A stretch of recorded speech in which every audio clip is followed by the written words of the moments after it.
یعنی جھوٹی گواہی دینا کبیرہ گناہوں میں شامل ہے، اور ہمارے تو یہ رواج ہے کہ ہم چھوٹی چھوٹی باتوں پہ قسمیں کھا لیتے ہیں اور جھوٹی گواہی دیتے ہیں عدالتوں میں، مقدمات میں، اور کوئی بھی معاملہ ہو تو فوری طور پہ گواہی دینے کے لیے ہم تیار ہو جاتے ہیں، حالانکہ ہمیں پتہ بھی ہوتا ہے کہ یہ جھوٹی ہے، لیکن اپنے تھوڑے سے فائدے کے لیے ہم یہ کام کر دیتے ہیں۔ اور دوسری ایک اور مسئلہ ہے اس میں کہ ابو داؤد کی حدیث ہے 3602 اس کا نمبر ہے، اور یہ روایت یہ ہے، ابو ہریرہ رضی اللہ تعالیٰ عنہ اس کے راوی ہیں کہ نبی پاک صلی اللہ علیہ وسلم ارشاد فرمایا کہ کسی دیہات میں رہنے والے شخص کی گواہی شہر یا بستی میں رہنے والے کے خلاف قبول نہیں کی جائے گی۔ یعنی جو گاؤں میں شخص رہتا ہے کوئی، وہ شہری کے خلاف گواہی نہیں دے سکتا۔ یہ میں اپنی طرف سے نہیں کہہ رہا، سنن ابی داؤد میں یہ روایت موجود ہے، نمبر ہے 3602۔ یہ میں سارے آپ کو نمبر اس لیے بتا رہا ہوں کہ کئی لوگ سوچ دیتے ہیں کہ شاید یہ روایت ہم نے کبھی سنی نہیں، یہ کہاں سے بیان کر رہا ہے، تو میں آپ کو ساتھ کتاب کا نمبر اور حدیث کا نمبر بتا رہا ہوں تاکہ اللہ کرے آپ خود اس کو ذرا کھولیں کتابوں کو اور پڑھیں۔ اور ایک اور مسئلہ ہے کہ اگر کسی چیز کے دو دعوے دار آ جائیں اور پروف کسی کے پاس بھی نہ ہو، کوئی ثبوت پکا نہ ہو کہ یہ چیز میری ہے، تو کیا کیا جائے گا؟ وہ ابو داؤد میں حدیث موجود ہے 3613 اور راوی ہیں ابو موسیٰ اشعری رضی اللہ تعالی عنہ۔ وہ روایت کرتے ہیں کہ ایک دفعہ ایک اونٹ یا اونٹ کا چپایا نبی پاک صلی اللہ علیہ وسلم کے پاس لایا گیا، دو شخص لے کے آئے اور دونوں دعویٰ کر رہے تھے کہ یہ میرا ہے، تو ثبوت کسی کے پاس بھی نہیں تھا، تو آپ صلی اللہ علیہ وسلم نے پھر کیا کیا کہ آپ نے دونوں میں برابر تقسیم کر دیا، یعنی قیمت بیچ کے کر دی، یا جس طرح بھی اس کو دونوں میں آدھا آدھا تقسیم کر دیا۔ اس سے مسئلہ یہ ثابت ہوا اگر کوئی چیز جس کے دو حقدار ہوں اور ان دونوں کے پاس پروف نہ ہو اس چیز کے بارے میں، تو کیا کیا جائے گا؟ اس کو آدھا آدھا تقسیم کیا جائے گا۔ یہ ابو داؤد میں 3613 نمبر پہ حدیث ہے، اور سنن نسائی میں 5426 پہ یہ حدیث موجود ہے، اور ابن ماجہ میں 2330۔ یہ 3 کتب کا میں نے آپ کو حوالہ بتا دیا ہے جہاں جہاں یہ حدیث موجود ہے۔ ابو موسیٰ اشعری رضی اللہ تعالی عنہ اس کے راوی ہیں۔ اور ایک اور حدیث ہے 3600 اس کا نمبر ہے، اور یہ بھی ایک بہت اہم مسئلہ ہے۔ عبداللہ بن عمر رضی اللہ تعالی عنہ اس کے راوی ہیں۔ اب ہم دیکھیں گے کون سے لوگ ہیں جن کی گواہی قبول نہیں کی جائے گی۔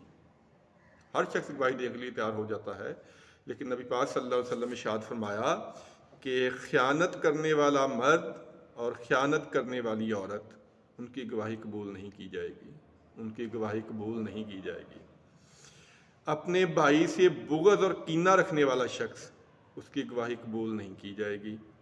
غلام یا نوکر، اس کی گواہی اپنے مالکوں کے حق میں قبول نہیں کی جائے گی، لیکن اگر کسی دوسرے کے خلاف گواہی دیتا ہے تو وہ قبول کی جائے گی۔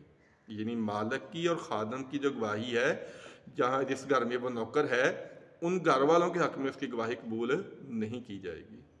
اور ایک ہے عدل نہ کرنے والے کی گواہی بھی قبول نہیں کی جائے گی۔ اور یہ مسئلہ تو سب کو پتہ ہی ہے کہ ایک مرد کے مقابلے میں 2 عورتوں کی گواہی ہوتی ہے، یعنی اگر ایک مرد ہو تو اس کے مقابلے میں 2 عورتوں کی گواہی ایک جیسی مانی جاتی ہے۔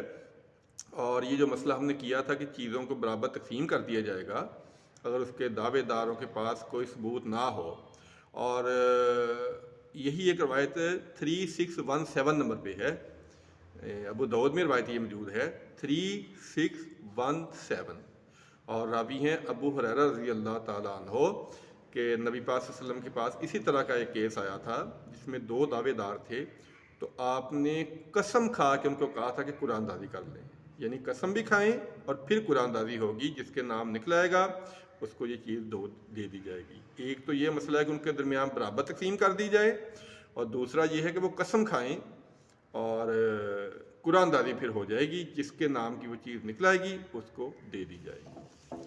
یہ عام مسائل ہیں جن کا ہمیں پتہ نہیں ہوتا۔ یہ جو جھوٹی گواہی دینا ہوتا ہے یہ بہت بڑا گناہ ہے، ہم تو اس بات کو سمجھتے نہیں ہیں۔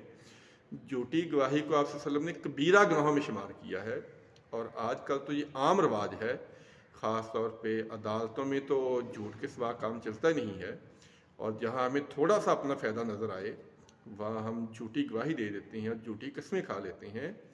اس کا بہت سخت وبال ہے، اور وبال کیوں ہے، ہم یہ کام کیوں کر لیتے ہیں؟ کیونکہ ہم نے دین کو پڑھا نہیں ہے، ہمیں پتہ نہیں دین میں کیا چیز حلال ہے، کیا چیز حرام ہے، اور کس چیز کا کتنا عذاب ہے اور کتنا گناہ ہے۔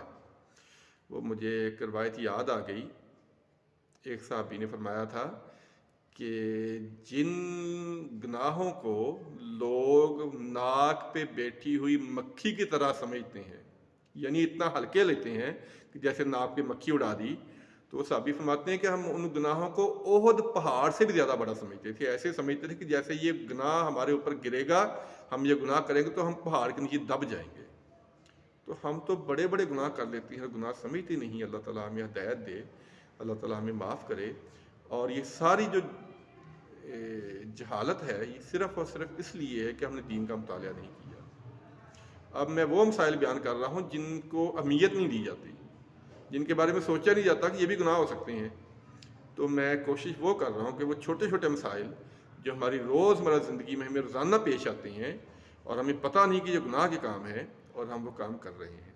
اللہ تعالیٰ سے دعا ہے اللہ تعالیٰ سمجھنے کی توفیق عطا فرمائے، اللہ تعالیٰ عمل کی توفیق عطا فرمائے، اور جو مسائل بیان ہو رہے ہیں اللہ تعالیٰ ان پہ عمل کرنے کی توفیق عطا فرمائے، اور نبی پاک صلی اللہ علیہ وسلم کی زندگی کو پڑھنے کی میں بار بار یہ آپ سے گزارش کرتا ہوں کہ خدا را حدیث کی کتب کا مطالعہ کریں، حدیث کی کتابیں پڑھیں۔ یہ ہمارے لیے بہت ضروری ہے، ورنہ ہم بہت سارے گناہ کے ایسے کام کرتے رہیں گے جن کا ہمیں پتہ ہی نہیں ہوگا ہم گناہ کر رہے ہیں، لیکن ہم گناہ کر رہے ہوں گے کیونکہ ہمیں پتہ نہیں، لا علمی کی وجہ سے۔ تو دوسری وہی جو بات میں کہتا ہوں کہ نماز کی پابندی کریں، نماز کی پابندی کریں، اور لوگوں کے لیے آسانیاں پیدا کریں، لوگوں کے لیے تکلیفوں کا باعث نہ بنیں۔ اللہ تعالیٰ شرف قبولیت عطا فرمائے، آمین ثم آمین۔ السلام علیکم ورحمۃ اللہ وبرکاتہ۔